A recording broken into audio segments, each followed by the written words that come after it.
Kementerian Pertahanan Rusia merilis rekaman yang memperlihatkan penggunaan mobil lapis baja serbaguna Typhoon VDV oleh pasukan terjun payung Rusia selama operasi khusus. Rekamannya diunggah di Telegram Kemhan Rusia pada Jumat 17 Maret 2023. Dalam keterangan unggahan disebutkan kelompok pengintai pasukan lintas udara menemukan benteng peleton angkatan bersenjata Ukraina dengan bantuan pesawat tak berawak. Benteng tersebut langsung menjadi target. Untuk merebut benteng, detasemen penyerangan pasukan terjun payung maju dengan kendaraan lapis baja multiguna Typhoon.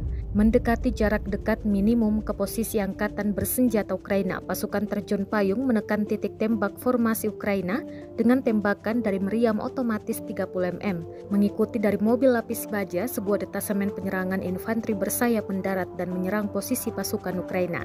Sayangnya tidak dirincikan lokasi penyerangan kali ini.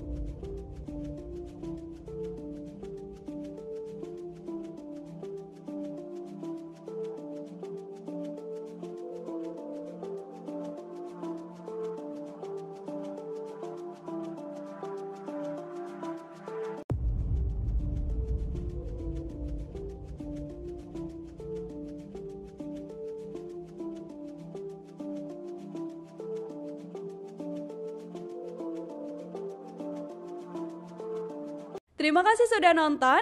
Jangan lupa like, subscribe, dan share ya.